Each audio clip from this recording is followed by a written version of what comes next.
Hello friends, welcome to good things with chai. ಇವತ್ತು ಬನ್ನಿ ಬಿಸಿ ಬಿಸಿಯಾಗಿ ರುಚಿಯಾಗಿ ಪುಳಿಯೋಗರೆ ಮಾಡೋಣ. ಪುಳಿಯೋಗರೆ ಗೊಜ್ಜು ಮಾಡೋದು ಹೇಗಂತ ತೋರಿಸ್ತೀನಿ. ಪ್ರೀವಿಯಸ್ ಆಗಿ ಪುಳಿಯೋಗರೆ ಪೌಡರ್ ಹೇಗೆ ಮಾಡೋದು ಅಂತ ಹೇಳ್ಬಿಟ್ಟು ನಾನು ವಿಡಿಯೋ ಹಾಕಿದ್ದೆ. ಅದನ್ನು ಐ ಬಟನ್ನಲ್ಲಿ ಮೇಲ್ ಕೊಡ್ತೀನಿ ಲಿಂಕು, ಸೊ ನೀವು ಚೆಕ್ ಮಾಡ್ಬೋದು. ಸೊ ಅದೇ ಪೌಡರ್ ಇಟ್ಕೊಂಡು ಇವಾಗ ಗೊಜ್ಜು ಮಾಡ್ತಾಯಿದ್ದೀವಿ. ಇದು ಪುಳಿಯೋಗರೆ ಪೌಡರ್ ಮನೇಲಿ ಮಾಡ್ಕೊಂಡಿರೋದು. ನಾನು ಅದರದ್ದು ಲಿಂಕ್ ಹಾಕ್ತೀನಿ. ಇಲ್ಲಿ 1/4 kg ಹುಣಸೆಹಣ್ಣು ತೊಗೊಂಡಿರೋದು. ಬೆಲ್ಲ ನೀವು ನೋಡಿ, ನಿಮಗೆ ಸ್ವೀಟ್ ಜಾಸ್ತಿ ತಿನ್ನಂಗಿದ್ರೆ ಸ್ವಲ್ಪ ಬೆಲ್ಲ ಜಾಸ್ತಿ ಹಾಕ್ಕೊಳ್ಳಿ. ಇಲ್ಲಿ ನಾವು 2 ಗಡ್ಡೆ ಹಾಕ್ಕೊಂಡಿದ್ದೀವಿ, ಹತ್ತಿರ 1/4 kg ಬರುತ್ತೆ. ಅದು ಉಪ್ಪು, ಕಲ್ಲುಪ್ಪು.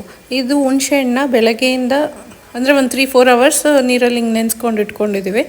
ಅದು ಸ್ವಲ್ಪ ನೆಂದ ಮೇಲೆ 3-4 ಅವರ್ಸ್ ಆದಮೇಲೆ ನೀವು ಹುಣಸೆಹಣ್ಣ ಚೆನ್ನಾಗಿ ಕಿವುಚ್ಕೊಳ್ಳಿ. ಮೆತ್ತಗಾಗಿರುತ್ತಲ್ಲ, ಸೊ ಈಸಿಯಾಗಿ ಕಿವುಚ್ಕೋಬೋದು. ಹುಣಸೆಹಣ್ಣ ಕಿವುಚ್ಕೊಂಡಿದ್ದಾದಮೇಲೆ ಈ ರೀತಿ ಕೆಳಗಡೆ ಒಂದು ಪಾತ್ರೆ ಇಟ್ಟು ಮೇಲ್ಗಡೆ ಸ್ಟೇನರ್ ಇಟ್ಬಿಟ್ಟು ಹುಣಸೆಹಣ್ಣಿನ ರಸ ಪಲ್ಪ್ ಎಲ್ಲ ಸೇರಿ ಹಾಕಿ, ಸೊ ಅದು ಹಾಕಿದ್ಮೇಲೂ ಕೈ ನೀಟಾಗಿ ಆಡಿಸ್ಬೇಕು. ಆವಾಗಲೇ ಅದು ಬರೀ ಹುಣಸೆಹಣ್ಣು ರಸ ಮಾತ್ರ ಕೆಳಗೆ ಬರುತ್ತೆ. ಈಗ ಹುಣಸೆಹಣ್ಣು ರಸ ತೆಗೆದಾದ್ಮೇಲೆ ಒಂದು 5 ಸ್ಪೂನು, ದೊಡ್ಡ ಸ್ಪೂನ್ ಅದು ಚಿಕ್ಕದಲ್ಲ, 5 ಸ್ಪೂನ್ ಪುಳಿಯೋಗರೆ ಪೌಡರ್ ಹಾಕ್ಕೋತಾ ಇರೋದಿಲ್ಲಿ. ನಾವು ಜಾಸ್ತಿ ಕ್ವಾಂಟಿಟಿ ಒಂದೇ ಸರ್ತಿ ಮಾಡಿ ಫ್ರಿಜ್ಜಲ್ಲಿ ಇಟ್ಕೊತೀವಿ. ಅದೇನು ಹಾಳಾಗಲ್ಲ, ಏನಿಲ್ಲ. ಬೇಕಿದ್ದಾಗ ಮಾತ್ರ ತೆಗೆದು ಸ್ವಲ್ಪ ಒಗ್ಗರಣೆ ಹಾಕ್ಕೊಂಡು ಅನ್ನಕ್ಕೆ ಕಲಿಸ್ಕೊತೀವಿ. ಹಾಗಾಗಿ ಇಲ್ಲಿ ಜಾಸ್ತಿ ಕ್ವಾಂಟಿಟಿಗೆ ತೋರಿಸ್ತಾ ಇರೋದು. ಕಮ್ಮಿ ಕ್ವಾಂಟಿಟಿಗೆ ನಿಮಗೆ ಒಂದು ಸ್ವಲ್ಪ ಹುಣಸೆಹಣ್ಣು ರಸ ಆದರೂ ಸಾಕು, 1 ಸ್ಪೂನ್ ಪುಳಿಯೋಗರೆ ಪೌಡರ್ ಆದರೂ ಸಾಕಾಗುತ್ತೆ. ಸೊ ಇಲ್ಲಿ ನೀಟಾಗಿ ಕಲಿಸ್ಕೋಬೇಕು. ಉಪ್ಪು ಬೆಲ್ಲ ಎಲ್ಲ ಒಂದೇ ಸರ್ತಿ ಹಾಕಿ ನೀಟಾಗಿ ಕಲಿಸ್ಕೊಬಿಟ್ಟು, ಏನು ಗಂಟು ಎಲ್ಲ ಏನು ಇಲ್ದೇ ಆ ರೀತಿ ನೀಟಾಗಿ ಕಲಿಸ್ಕೊಂಡು ಸ್ಟವ್ ಮೇಲೆ ಇಟ್ಬಿಟ್ಟು ಚೆನ್ನಾಗಿ ಕುದಿಯಕ್ಕೆ ಬಿಡಬೇಕು. ಅದು ತುಂಬ ಕುದಿಬೇಕು. ಇವಾಗ ಎಷ್ಟು ತೆಳ್ಳಗೆ ಮಾಡಿರ್ತೀರೋ ಅಷ್ಟು ಕುದಿ ಗಟ್ಟಿಯಾಗತ್ತೆ. ನೀವು ಕಮ್ಮಿ ಪ್ರಮಾಣದಲ್ಲಿ ಮಾಡ್ಕೋಬೇಕು ಅಂತ ಅಂದರೆ ಹುಣಸೆಹಣ್ಣನ್ನ ಸ್ವಲ್ಪ ಕಮ್ಮಿ ನೆನೆಸಿ ಕಮ್ಮಿ ನೀರು ಹಾಕಿ, ಆವಾಗ ನಿಮಗೆ ಕ್ವಾಂಟಿಟಿಗೆ ಸರಿ ಹೋಗುತ್ತೆ.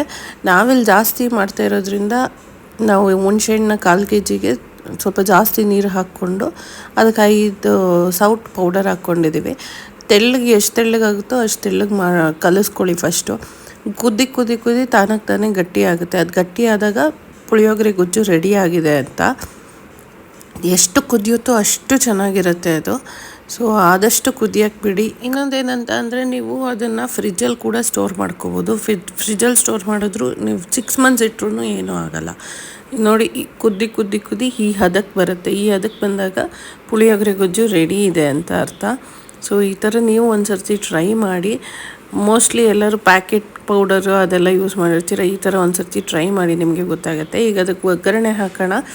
ಒಂದು ಬಾಣಲಿಗೆ ಆಯಿಲು, ಸಾಸಿವೆ ಸಿಡಿದ ನಂತರ ಕಡಲೆಬೀಜ ಹಾಕಿ. ಫಸ್ಟು ಕಡಲೆಬೀಜ ಚೆನ್ನಾಗಿ ರೋಸ್ಟ್ ಆಗಬೇಕು. ಹಸಿ ಸಿಕ್ಕಿದ್ರೆ ಪುಳಿಯೋಗರೆಗೆ ಚೆನ್ನಾಗಿರೋದಿಲ್ಲ.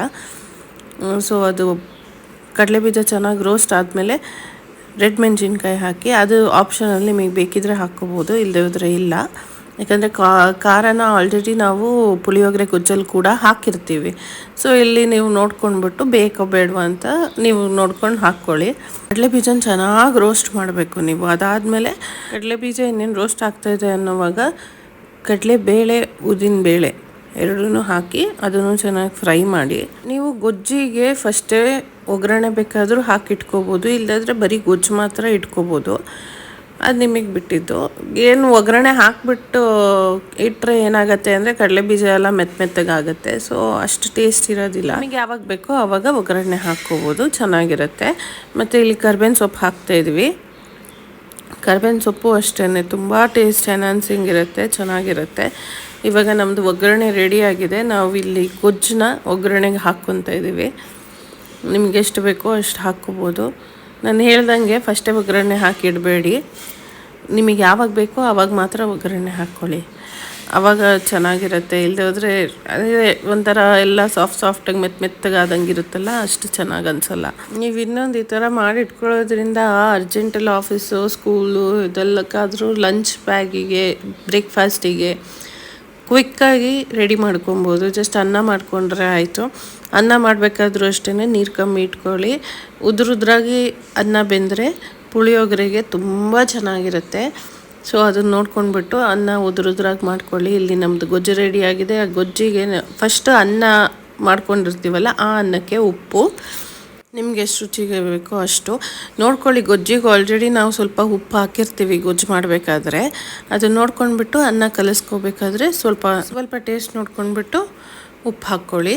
ಇಲ್ಲಿ ಅದಕ್ಕೇ ಕೊತ್ತಂಬರಿ ಸೊಪ್ಪು, ಕೊಬ್ಬರಿ ತುರಿ ಹಾಕ್ಕೊತಾ ಇರೋದು.